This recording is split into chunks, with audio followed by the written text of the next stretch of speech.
Astaghfirullah. Bismillahirrahmanirrahim. Assalamualaikum warahmatullahi wabarakatuh.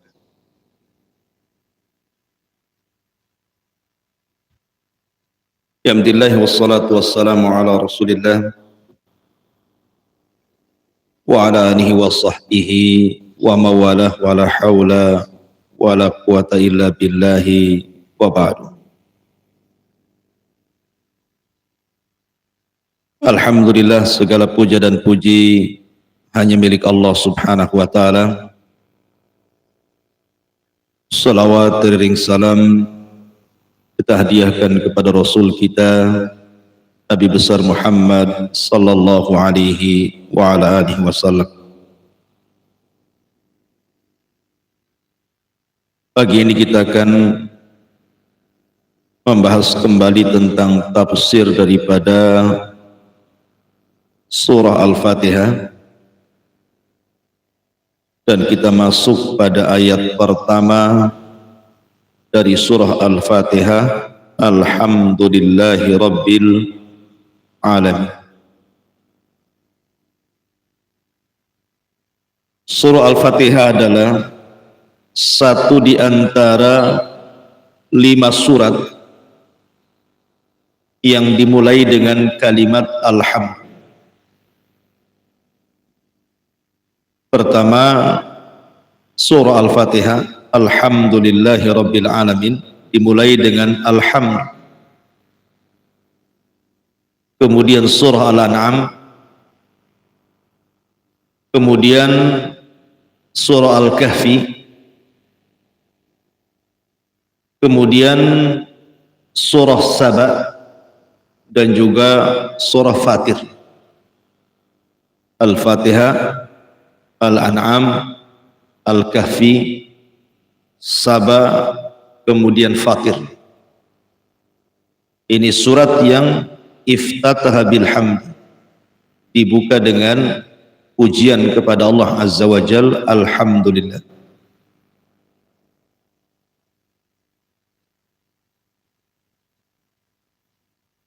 Kemudian Allah subhanahu wa ta'ala memulakan dengan kalimat Alhamdu, karena Alhamdu, pujian kepada Allah subhanahu wa ta'ala adalah ibadatul kaun. Jadi seluruh alam semesta ini beribadah kepada Allah dengan Alhamdu, dengan memuji Allah subhanahu wa ta'ala.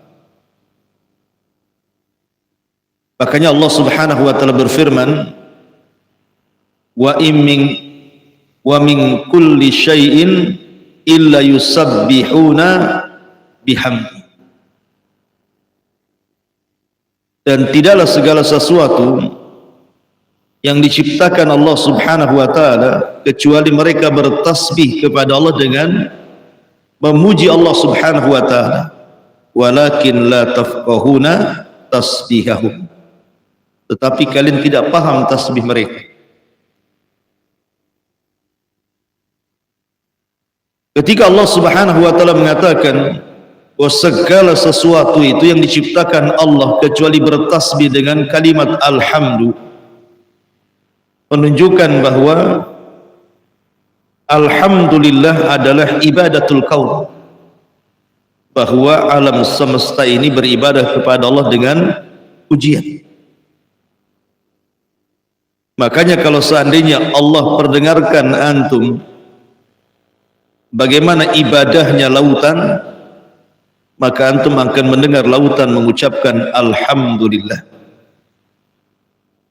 Kalau seandainya Allah perdengarkan antum ibadahnya gunung-gunung dan bebatuan, tentu antum akan mendengar ucapan mereka Alhamdulillah. Kalau seandainya Allah perdengarkan antum bagaimana pepohonan itu beribadah kepada Allah, tentu antum akan mendengar mereka mengucapkan Alhamdulillah.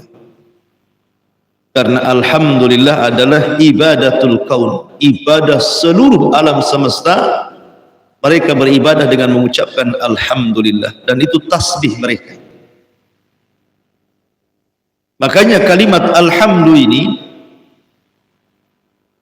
ujian bagi Allah Subhanahu wa taala, diucapkan semua makhluk yang berakal. Para malaikat yang ada di arsy sana dan juga di sekitar arsy, mereka bertasbih kepada Allah dengan mengucapkan alhamdulillah. Alladzina yahmiluna arsya rabbi, alladzina yahmiluna, mana ayatnya, alladzina yahmiluna al-arsya wa man haulahu yusabbihuna bihamdi. Dan para malaikat yang memikul arsy, kemudian malaikat-malaikat di sekitar arsy, termasuk di langit ke-7 sampai langit pertama, mereka bertasbih kepada Allah dengan mengucapkan alhamdulillah. Bahkan kalimat alhamdulillah ini bukan hanya diucapkan di dunia, sampai ke dalam surga. Makanya Allah Subhanahu wa taala berfirman ketika menggambarkan ahlun nar, wa qudiya bainahum bil haqqi wa qila alhamdulillahi rabbil alamin. Penduduk neraka saja mengucapkan alhamdulillah. Tetapi ucapan alhamdulillah penduduk neraka itu karena Allah tidak memasukkan mereka kecuali karena keadilannya, bukan karena kezalimannya.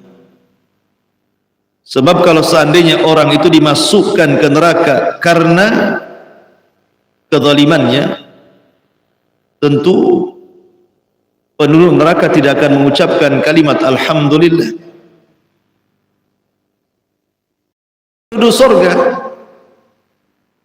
Penduduk sorga ketika mereka masuk ke dalam sorga, maka seluruh penduduk sorga mengucapkan alhamdulillah. Alhamdulillahilladzi hadana lihadza wa ma kunna linahtadiya laula an hadana Allah. Penduduk surga mengatakan alhamdulillah, segala puja dan puji hanya milik Allah Subhanahu wa taala. Ma'asyiral muslimin yang dimuliakan Allah Subhanahu wa taala. Lalu apa kaitan bismillah dengan alhamdulillah? Kenapa kita membaca surah Al-Fatihah dengan bismillah, kemudian kita ucapkan alhamdulillah? Karena kaitan bismillah dengan alhamdulillah adalah kaitan awal dan akhir. Kalau antum makan, diawali dengan bismillah, selesai makan alhamdulillah. Ketika antum berhubungan suami istri, antum ucapkan bismillah. Ketika lahir anak antum, alhamdulillah. Jadi bismillah dengan alhamdulillah itu kaitan awal dan akhir. Di awalnya antum mengucapkan bismillah, di akhirnya antum mengucapkan alhamdulillah. Kalimat alhamdu itu pujian bagi Allah Azza wa Jalla dan selalu dikaitkan dengan syukur. Tapi tentu berbeda syukur dengan alhamdu, karena syukur itu jauh lebih umum dibandingkan alhamdu. Syukur itu mencakup hati, mencakup anggota badan, dan mencakup lisan. Tapi kalau alhamdu hanya lisan saja. Jadi syukur itu lebih luas dibandingkan ucapan alhamdulillahirabbil alamin. Ma'asyiral muslimin yang dimuliakan Allah Azza wa Jalla. Dan ucapan alhamdulillah bukan hanya disebutkan dalam surah Al-Fatihah, tetapi juga dianjurkan untuk dibaca di banyak tempat. Sebagaimana disebutkan dalam beberapa hadis Nabi sallallahu alaihi wasallam, pertama dibaca indal faragh minat ta'ami wasyarab. Ketika antum selesai makan dan minum, maka disunnahkan untuk membaca alhamdulillah. Sebagaimana hadis Abi Umamah Al-Bahili radhiyallahu an, anna Nabiy sallallahu alaihi wasallam kana idza faragha min ta'amihi, Nabi sallallahu alaihi wasallam apabila selesai makan, qala, dia mengatakan alhamdulillahilladzi kafana wa arwana ghaira maqfiyin wala maqfurin. Si Nabi SAW apabila selesai makan atau minum, maka Nabi SAW mengucapkan alhamdulillahilladzi kafana wa arwana.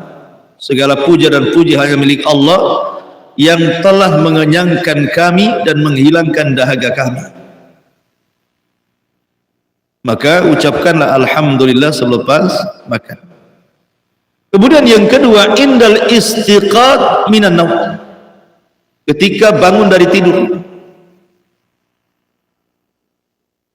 Ketika bangun dari tidur, maka diucapkan alhamdulillahilladzi ahyana ba'dama amatana wa ilaihin nusyur. Dan sebelumnya apa? Allahumma bismika amutu wa ahya. Ini ada kaitan antara bismillah dengan alhamdulillah kan? Sebelum tidur antum baca bismillah. Allahumma bismika artinya bismillah.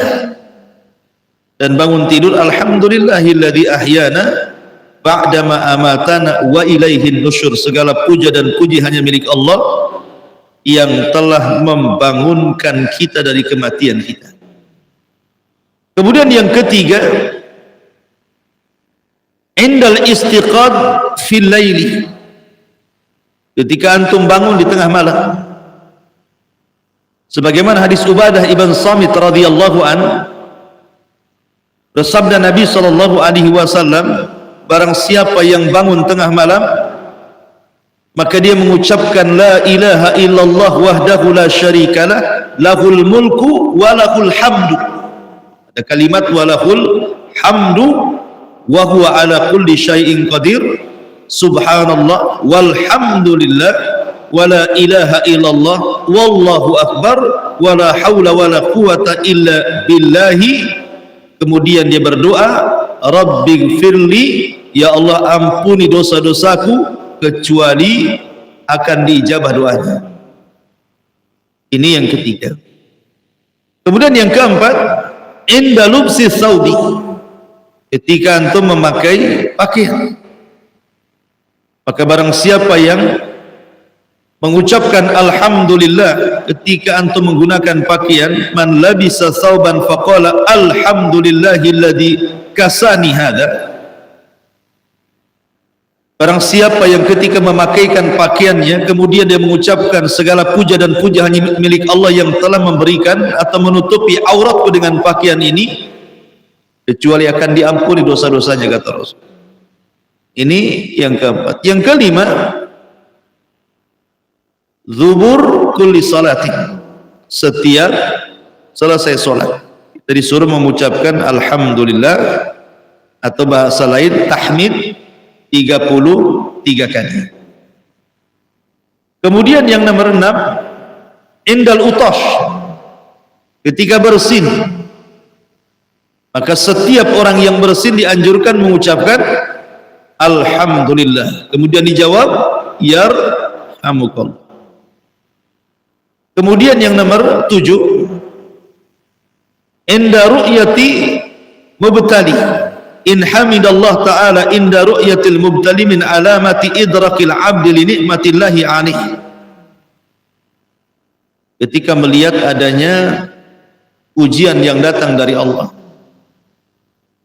orang kalau bisa mengucapkan alhamdulillah ketika diuji oleh Allah, berarti memiliki tingkatan sabar tinggi orang itu. Rumahnya terbakar, alhamdulillah. Usahanya bangkrut, alhamdulillah. Mungkin dikiranya orang gila. Tidak. Karena Allah Subhanahu wa ta'ala itu yuhmad fil khairi wasyarr. Allah itu harus tetap dipuji dalam kondisi apapun, baik dalam kondisi antum baik ataupun antum buruk. Allah harus tetap dipuji. Makanya kemarin saya katakan bahwa ucapan alhamdulillah itu ucapan yang sangat ajaib sekali. Karena apa? Mencakup semua manusia, yang kaya, yang miskin, yang susah, yang senang, yang sakit, yang sehat, yang besar, yang tua, yang muda, yang kecil, semua mengucap alhamdulillah. Alhamdulillah. Ketika seorang ulama, kalau tidak salah Urwah ibn Zubair, dia jatuh dari kendaraannya, kemudian terpaksa harus diamputasi satu kakinya. Kemudian akhirnya oleh dokter diamputasi satu kakinya. Dia pun masih mengatakan alhamdulillah, segala puja dan puji hanya milik Allah yang masih menyisakan satu kakinya yang lain.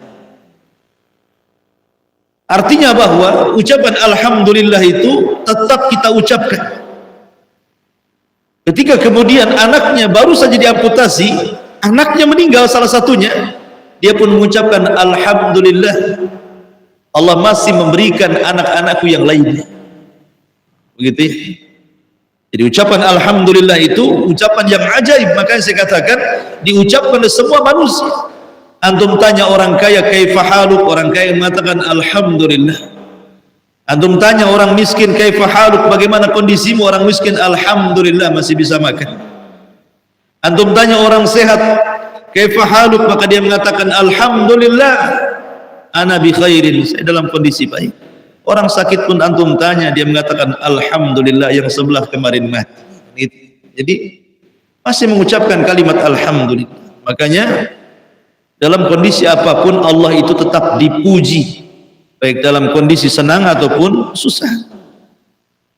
Kemudian yang nomor 8, inda kulli ni'mah, setiap nikmat yang Allah anugerahkan kepada kita, kecil ataupun besar, maka kita harus mengucapkan alhamdulillah. Wa qalu alhamdulillahilladzi adhhaba 'anna al-hazan inna rabbana laghafurur rahim. Kemudian juga yang nomor 10, inda tadzakkur wa tadabbur asma'illahi wa sifati. Ketika seseorang, nomor 9, ketika seseorang mengingat dan juga merenungkan nama-nama Allah dan sifat-sifatnya, maka kita harus mengucapkan alhamdulillah.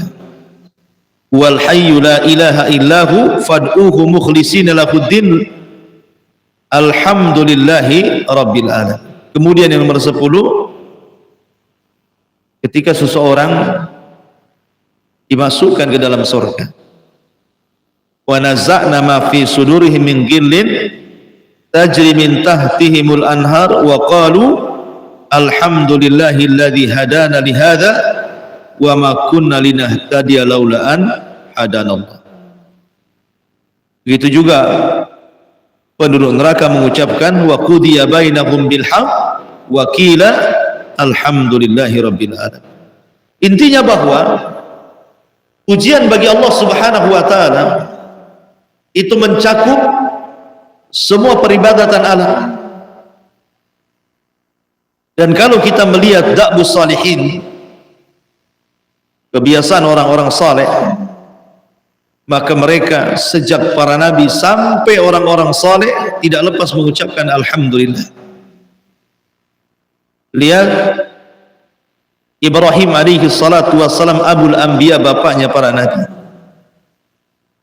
Ketika Allah Subhanahu wa taala utus 3 malaikat menghabarkan akan kelahiran Ishak dan setelahnya Yakub, apa kata Ibrahim?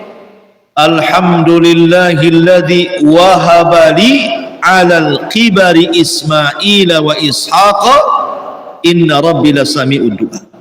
Apa kata Ibrahim? Segala puja dan puji hanya milik Allah yang telah menganugerahkan kepadaku di atas ketuaanku Ismail, Ishak, dan Rabbku sungguh maha mendengar doa. Ibrahim mengucapkan alhamdulillah. Nabi Allah Sulaiman alaihi salatu wassalam sebutkan dalam surah Naml ayat 15, walaqad atayna Dawuda wa Sulaimana ilman wa qala alhamdulillahilladzi faddalana ala katsirin min ibadihil mu'minin. Dan sungguh kami telah berikan kepada Daud dan Sulaiman pengetahuan, dan keduanya pun mengucapkan alhamdulillahilladzi faddalana ala katsirin min ibadihil mu'minin. Segala puja dan puji hanya milik Allah yang telah menganugerahkan kepada kami di atas kebanyakan hamba-hamba Allah yang beriman. Bersyukur Daud dan juga Sulaiman. Ma'asyiral muslimin dan seluruh para nabi, mereka mengucapkan seperti itu. Termasuk ma'asyiral muslimin ketika orang-orang keluar dari kuburan, orang-orang yang beriman yang keluar dari kuburan-kuburan mereka saat hari dibangkitkan, maka mereka pun mengucapkan alhamdulillah. Yauma yad'ukum fatastajibuna bihamdi wa tadunnuna illa bistum illa qalila. Pada hari ketika Allah menyeru kalian, kemudian kalian mengikuti seruan itu bihamdi, dengan memuji Allah. Jadi orang-orang yang beriman ketika keluar dari kuburan kemudian dipanggil oleh Allah, maka mereka mengucapkan alhamdulillah. Jadi subhanallah ikhwatul fillah, memuliakan Allah subhanahu wa ta'ala. Jadi orang-orang yang beriman, khususnya ahlul jannah, khususnya penduduk surga, ketika keluar dari kuburan mereka mengucapkan alhamdulillah. Ketika masuk surga mereka mengucapkan alhamdulillah. Ketika sudah tinggal di surga mereka mengucapkan alhamdulillah. Ketika kemudian mereka dihilangkan seluruh rasa penatnya, ketika masuk surga mereka mengucapkan alhamdulillah. Dan ketika mereka mendapatkan janji Allah di surga, mereka pun mengucapkan alhamdulillah. Jadi memang alhamdulillah itu kalimat yang luar biasa yang diucapkan di dunia ataupun di akhirat.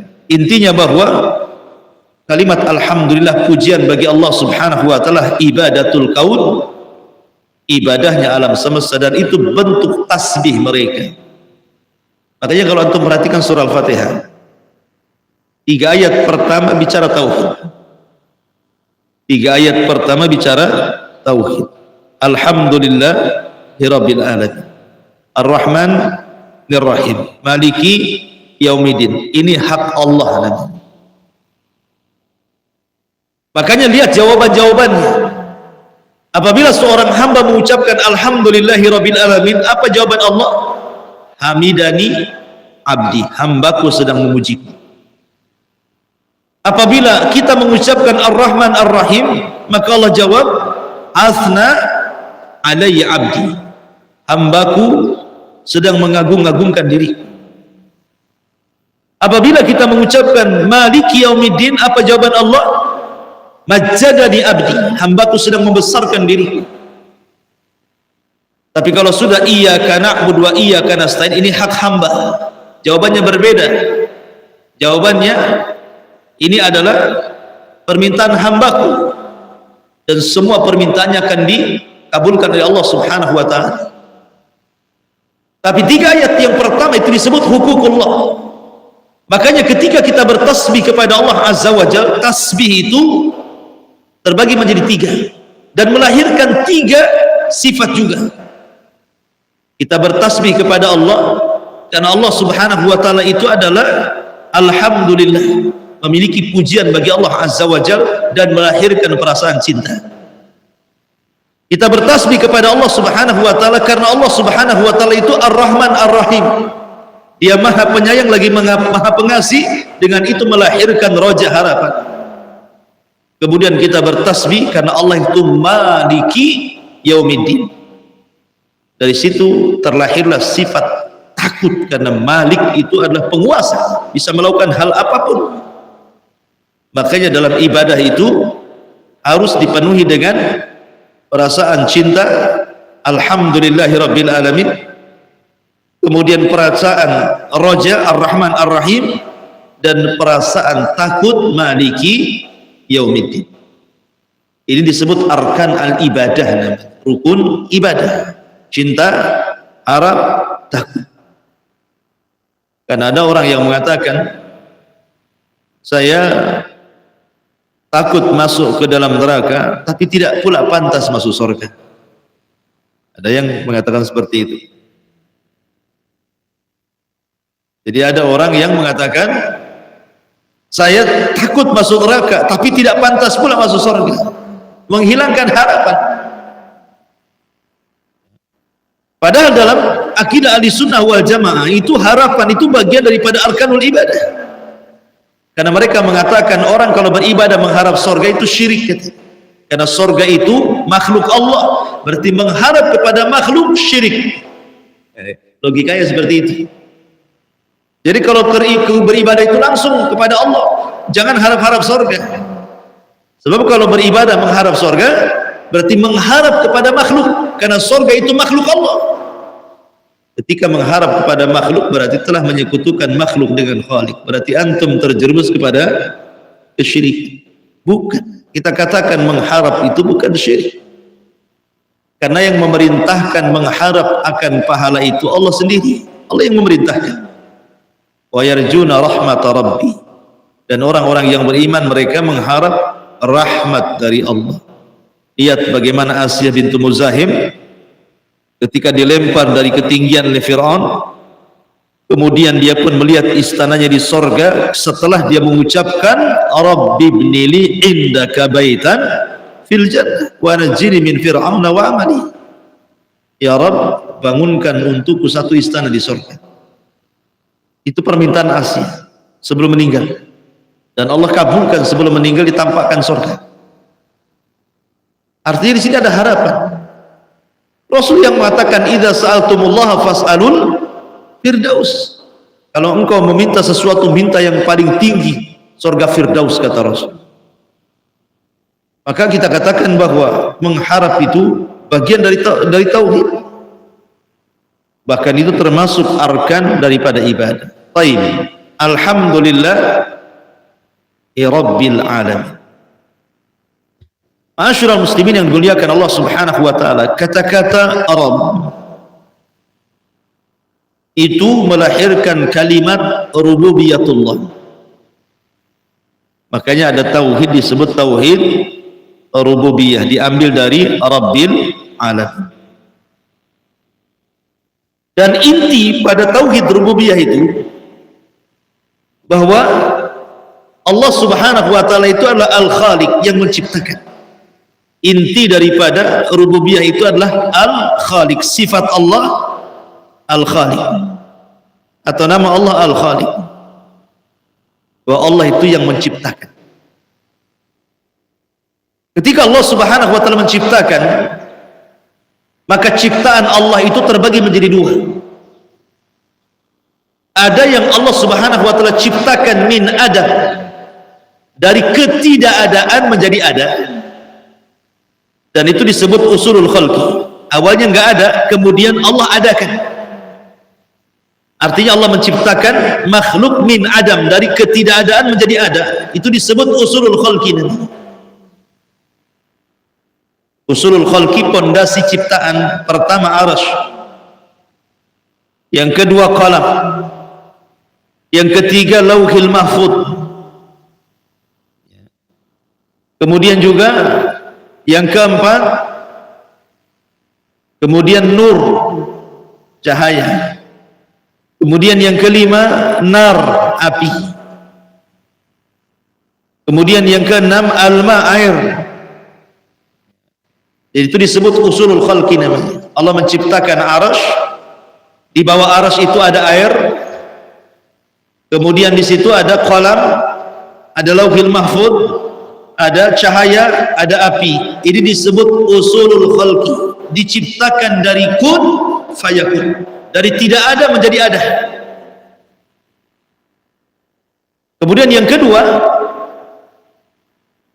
Allah menciptakan makhluk dari makhluk yang lainnya. Jadi Allah Subhanahu wa taala menciptakan makhluk dari makhluk yang lainnya. Kalau tadi kan dari tidak ada menjadi ada. Ini yang kedua, tidak. Dari makhluk menciptakan makhluk dari makhluk yang sudah ada. Maksudnya menciptakan makhluk dari usulul khalqi.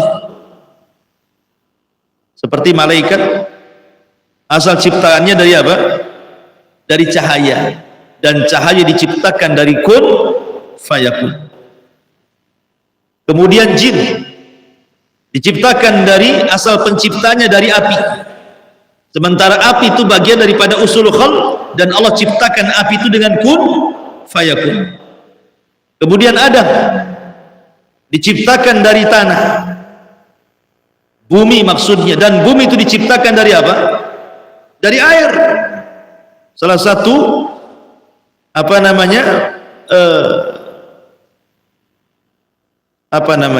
asal penciptaan bumi itu unsur-unsurnya ada dari air yang membeku. Adapun langit dari mana? Dari dukhan, dari asap, dan asap itu asalnya dari api.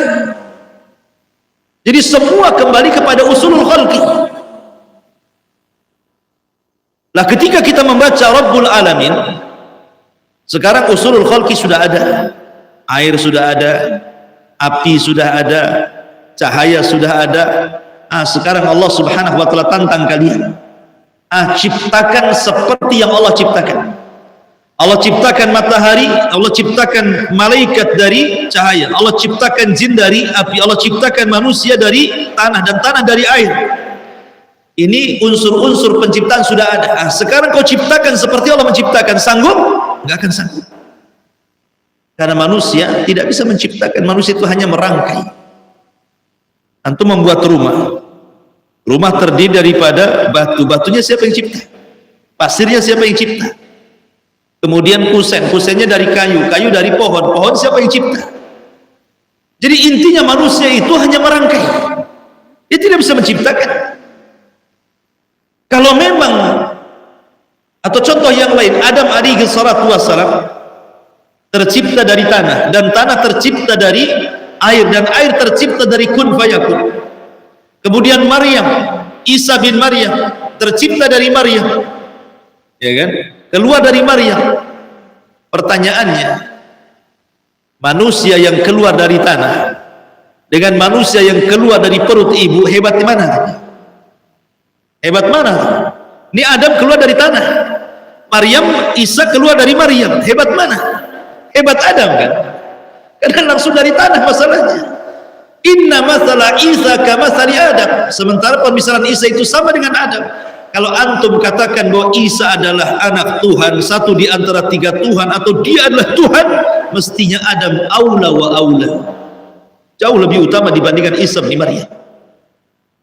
Terus paham? Ya.